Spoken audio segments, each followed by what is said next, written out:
Hello, and welcome to Financial Fluence, where we'll teach you the most up-to-date strategies and tricks for making money online. Don't forget to subscribe to the channel, hit the like button, and turn on the notification bell to be notified every time a new video is uploaded. Also, don't forget to leave a comment down below. In this video, we'll talk about why your job achieves nothing. What are you paid to do? I'm not referring to your title at work or your regular duties. Rather, I'm referring to what you actually accomplish, produce, enhance, and contribute to.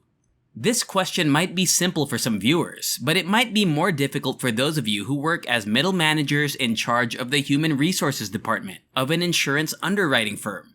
Over the past century, the percentage of jobs in the service industry has increased from less than 25% to about 80%. Today, when we consider service occupations, we picture individuals bringing us coffee, digging through the closet for a pair of trousers, or bringing luggage to our hotel room. It's possible that those who use them view them as superfluous luxuries, yet it's still simple to see that they nonetheless add value. Whether it's a delicious cup of coffee, a stylish new wardrobe, or quickly delivered luggage, without the need for a physio appointment the next day. The service industry includes CEOs and call center salespeople. Getting a job outside of the service business might be difficult these days, especially if you don't have the right certifications. Expanding the self-serving service industry and creating more bullshit jobs is odd. A free market would undoubtedly eliminate ineffective personnel, penalize businesses that pay for them, and reward those that can function without them. No. And to support others who work endlessly merely to survive, it's vital to know how money works today. We must investigate Soviet communism to comprehend advanced capitalism's distinctiveness. The Soviet Union was founded on respectable labor. The state considered that work praiseworthy. The Soviet, or Workers' Council, took tremendous pride in their labor. A lack of jobs caused problems. Some people have acquired unneeded occupations due to full employment.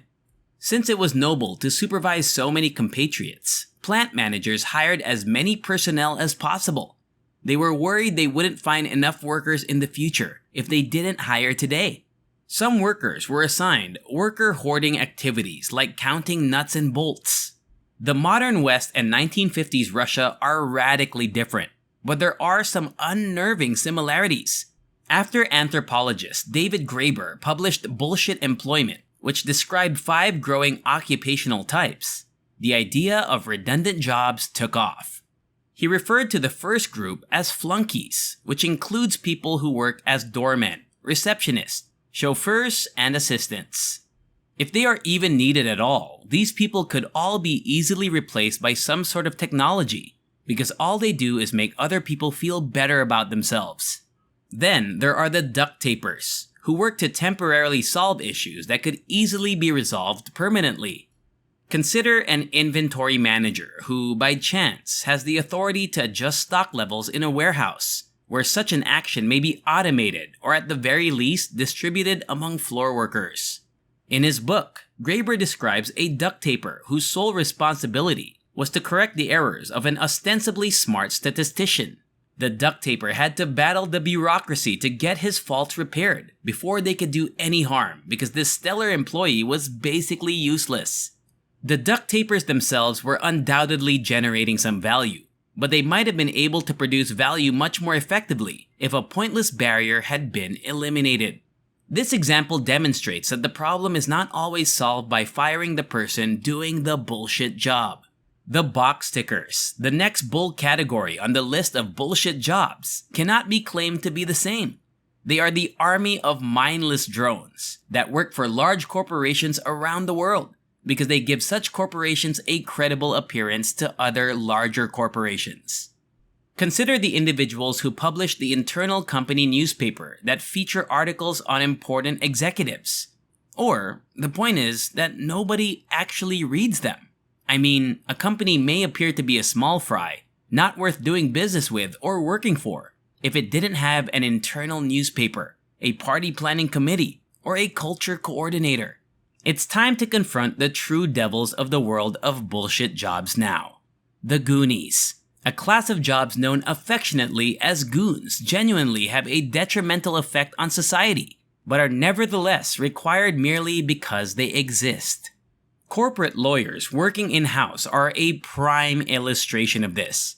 They don't actually create anything, but the expense of hiring outside counsel to defend against claims from businesses with internal corporate lawyers will end up being much higher if you don't have them. The best illustration of this might be patent trolls, which are businesses that acquire rivals with a large number of generic patents and then try to sue them in the expectation that they will agree to a settlement outside of court. Even the biggest businesses on the planet are complicit in continuing this negative-sum game. Apple sued Samsung for a square phone with rounded corners. What value were the thousands of people whose full-time job was to enforce that decision? Lobbyists and salespeople also work to change the game's rules, acting as the paradigmatic mediators between corporations. You may think the goons are bad, but they're nothing compared to these useless staff, the taskmasters. These people supervise and manage those who don't need it. Effective management occurs, especially when coordinating a team with diverse talents. But a sales manager who reigns over a group with the same job description is different. At best, they'll be an overpaid cheerleader who encourages others to work harder when making fraudulent claims. At worst, they will be ineffectual diversionists attempting to establish their validity by holding meetings and creating strategic purpose statements. Some ineffective employees may find that their role incorporates all 5 elements. Many middle managers supervise useless divisions and only have positions because a complex organizational structure makes strong individuals feel good about themselves. But this doesn't answer the question. How did we get here? Because the Soviet Union was focused on providing jobs for everyone, it created bullshit jobs. Shouldn't our capitalist systems be better? Actually, the same rotten system impacts us.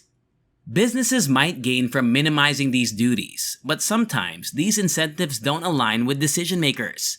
Modern middle managers will assemble staff to make themselves look significant, like Soviet industrial workers. Similar to how factory walls were covered in propaganda about Soviet laborers, LinkedIn pages are filled with self-serving propaganda about how honorable it was for some analysts to lead the joint development project for streamlining customer satisfaction in the Bull Corporation multi-platform digital sales ecosystem. Modern corporations are preoccupied with 40-hour work weeks, even if it means establishing meaningless tasks, like in the Soviet Union before bureaucracy. In nations like the US, markets are not free. There are rules and laws guiding everything. A factory? You must guarantee the place is designated for heavy industry, perform a suitable tender for the plant contract, have enough insurance, and pay the proper customs and excises when shipping abroad. All these actions involve large companies that house bullshit jobs. Some government projects are essential, while others are rubbish. Businesses have also contributed to the system. Due to increased lobbying and regulation, founding and sustaining a profitable firm of any size has become difficult without accountants and attorneys. You could argue that this helps establish corporations by making it harder for rivals to start up, but we won't point fingers. Is there a remedy for this though? As a whole? Yes. Accept the notion that working less than 40 hours per week is acceptable. It is not totally true to say that a job is either bullshit or not. In fact, practically all employment will have some level of bull integrated into regular responsibilities. If my work is done and I'm done for the day were allowed, it would be easier to identify non-contributors. If you have a lot of bull duties, you may have to deal with them for now. You could try working on a side business instead in your spare time. Accept it. People love their superfluous but important sounding titles. Knowing it's all nonsense may help you survive useless meetings and PowerPoints. And that's all. What are your thoughts on these? Let me know in the comment section below. If you enjoy similar stuff, check out my other videos. And if you like it, hit the like button, subscribe to the channel, and turn on the notification bell. And I'll see you in the next video.